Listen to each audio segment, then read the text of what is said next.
All right, how's everybody doing? How's everybody doing? So, just out of curiosity, because I see some faces that I know, but some that I don't. How many of you are from Scioto? Make some noise. How many of you from Jerome? And how many of you from Kaufman? That's my alma mater, so I appreciate that. That's good to hear. Cool. So, I'm gonna get an Energizer going. How many of you are cold? Like, it's freezing outside, right?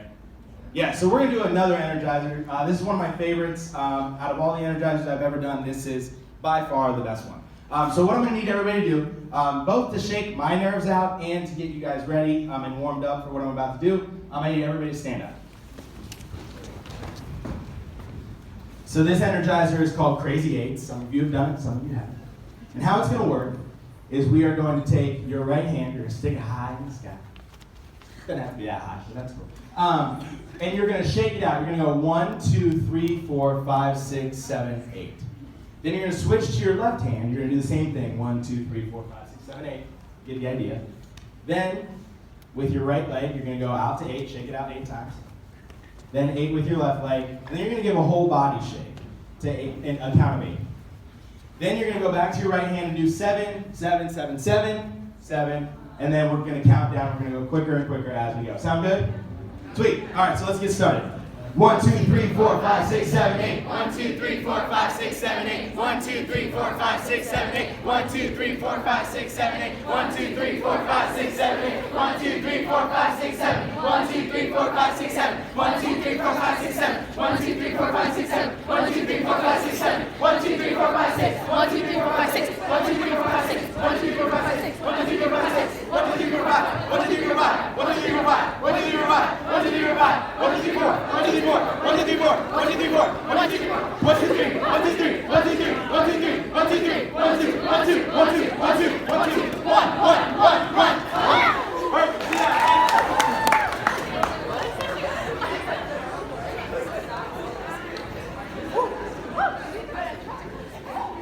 Great, I feel good. Thank you guys for that. Okay, cool. So, I'm a little nervous to be up here.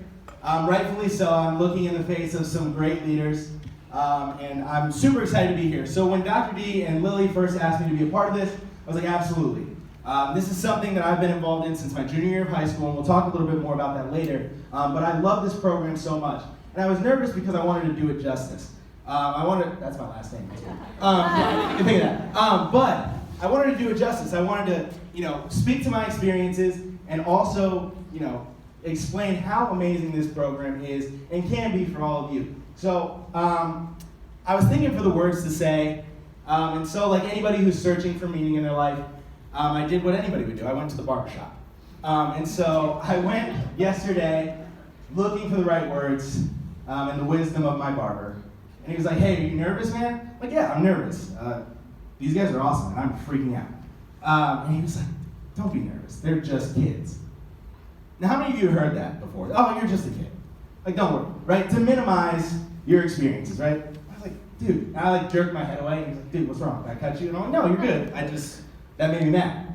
And so I got frustrated because I've seen what this program can do for others and what it's done for myself and the ways that can impact, you guys can impact each other, right? Your schools, your communities, your friends, you can impact this community in ways that are immeasurable. So when we're talking about, picking your path, I kind of wanted to introduce my own path and talk a little bit about yours and the ways that you can impact your community positively. Finding your purpose today. The attitude you have coming into this, and I'm going to talk about my attitude coming into this 4 years ago. I'm getting old. This is crazy. Together, none of us can do this alone, right? Life is a journey. Dr. D talks about this all the time, right? Shout out to Dr. D, by the way. Life's a journey, and you have an opportunity today to be a part of that journey. And then finally, to make healthy decisions. So we're going to talk about that a little bit today. And I'm so happy to be here because it came full circle. I look like I'm wearing kind of the same thing. This was 4 years ago, my senior year. No, 3 years ago. I don't know. I'm bad at that. But thanks, Liz. But it all comes full circle. My senior year, I was out here speaking, and it was a whirlwind of emotions for me. And I want you guys to leave here today feeling the way that I did when I left. more connected to the people around you, your communities and your schools, and the adults around you than you've ever felt before. That's what I felt when I left here. So, a little bit more about me. As Rich, I Googled my name and this is what came up. Clearly I haven't hit enough stardom to have my own picture, but that's more like it, that's me. So I graduated from Kaufman in 2016, go Rocks. I'm a junior at Ohio State, and I'm studying social work. And in social work, what we talk about a lot is connection, right? Connecting to others, being in touch with yourself, all of those things. And it's super important. Connection is something that we should all strive for. It should be something that, these leaders that you see in the maroon do every day, exceptionally. And it's super important that we do that in our schools and communities as a way to make positive change. So with that being said, I'm going to tell a little bit of a story about a couple folks that didn't have that connection. It's something that hit close to home for me and shaped my path, right? It shaped my purpose, it shaped my attitudes about things, and we came together as a community to help make positive and healthy decisions. So my junior year, this was before I found out about TI, by the way. Going along smoothly. This time of year, around November, December, I started internalizing some things. The people I was hanging out with, or were hanging out with, how's that work? I don't know, doesn't matter. But the people I was hanging out with were fairly mediocre. Like, I'm really loud and obnoxious, if you couldn't tell that by the everything about me. Shut up. And I began to internalize some of the things that they were telling me. They're like, dude, why are you acting like that? Well, this is just me, man. But they treated me in a way like I had horns growing out of my head. Like every time I would go up to them and be like, oh, how's your day, man? They'd look at me like I was crazy. And I started to internalize that, and I reverted back to not being that. And looking back on it, it was miserable. I couldn't stand it. But at the time, I thought it was the right thing to do. But I wasn't being myself. And so December rolls around, and over the announcements, I hear that a good friend of mine, a kid that I played baseball with, a class below me, died by suicide. Right? And we were all obviously very shook, if you will. Is that what the kids say? Shook? Is that it? No? Okay. We were shook. And it was crazy to me, and I'll get to that more later, but it was absolutely shocking. And then less than 2 months later, another good friend of mine that played on my travel team also died by suicide. Back to back, less than 2 months apart, right? And again, it hit me to my core because on paper, their lives looked perfect, right?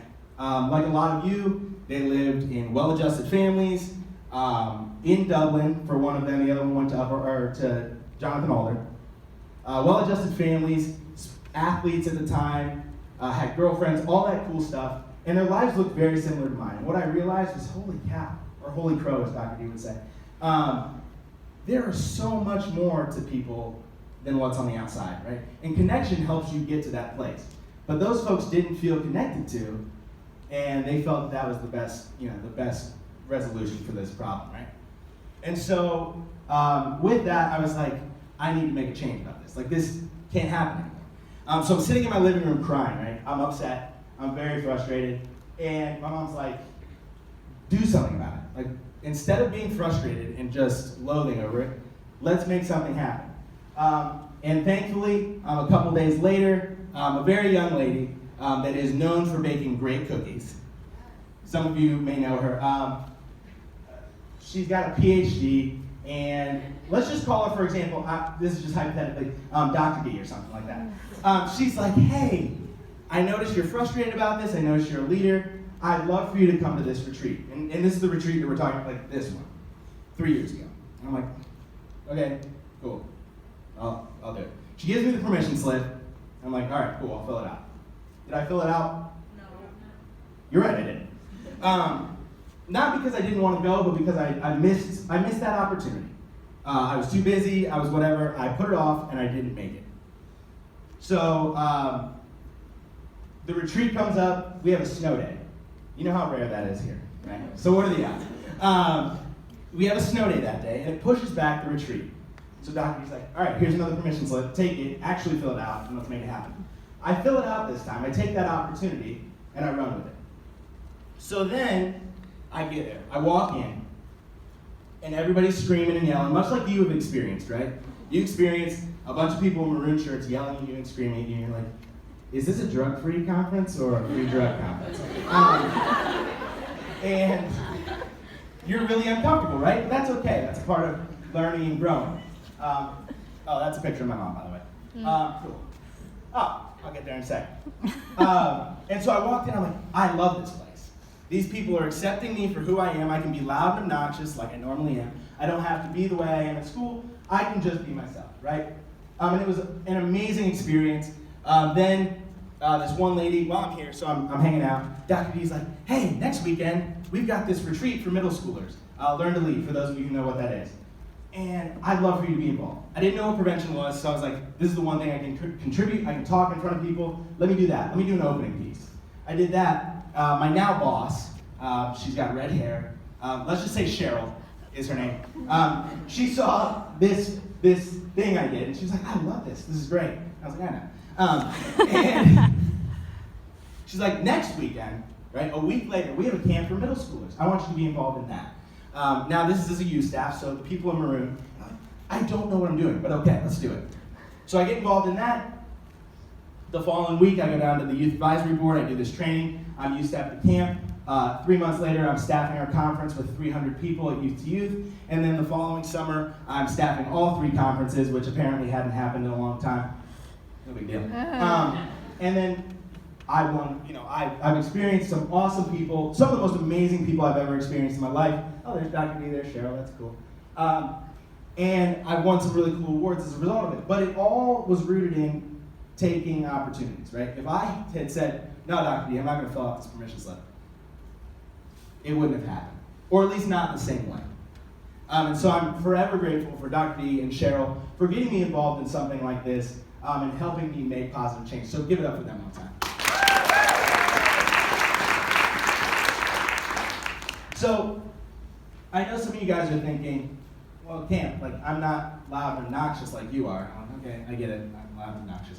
But I'm not that person. I'm shy, I'm, whatever. I'm not outspoken. I don't think this is for me. Well, that's not the truth. What's amazing about TI and Youth to Youth and groups like that is what they allow you to do is be yourself, as I mentioned before. It didn't just work for me because I was loud and obnoxious and was ready to embrace it. It's because they accepted me where I was in my journey and took me in, and I hit the ground running. So, this guy is a perfect example of that. Oh, you're laughing really loud. Why are you laughing so hard, Mary Grace? That's my brother. Oh, that's your brother. That's crazy. So, there's this one kid who came into TI around the same time as me. Super quiet, reserved kid. Let's just say his name's Paul. And he comes in and he's, like he looks like a deer in the headlights. He's just terrified of everything. And we took him in with open arms, and he grew so much as a result of being involved in TI. Right? There's Mary Grace. That's crazy. Some of you know that face. That's great. And you're a great example of this too, right? Mary Grace, you've grown so much as a result of this program, and that's awesome too. Yeah, oh, there's a circle around your face. Okay, cool. My bad. So again, you might be thinking, what do Paul and I have in common, right? And I talked about it. You embrace this with open arms. Sorry, I have to do it. But anyway, what I wish I would have known when I was in your shoes that Paul and I also had in common is this. I'm going to take a dramatic pause. Everybody lean forward like you're excited to hear what I'm about to say. What Paul and I had in common on that day, and what bonded us, and what bonds you all together, is this following statement. Your why and your how start now. Right? Why you do the things you do, and how you go about doing them, start right here today. It started for me 4 years ago when I walked into this auditorium, and people were screaming and shouting. Right? I took that opportunity that day to make my why and my how happen. You guys have that opportunity today. Seize it to the best of your ability. You got here, which is half the battle, right? Turning in a permission slip is challenging. But you've gotten there, right? So take everything you do today, be uncomfortable. Be comfortable being uncomfortable. That's called toughness. Be comfortable being uncomfortable today. Step outside your shell. Do all of those things. and your why and your how will start now. So everybody repeat that. Your why and how start now. Everybody with me. Your why and how start now. Again, louder. Your why and how start now. So if you're conscious today of your why and your how, why you're doing the things you're doing, why you're here, and how you want to go about doing them, right? Together, as a community, as a school district, to make healthy choices, to change your attitudes, and to find your purpose. Today will be a great day. Your future will be a great day, and you'll make positive change in your community. That's my time, guys. Thank you very much.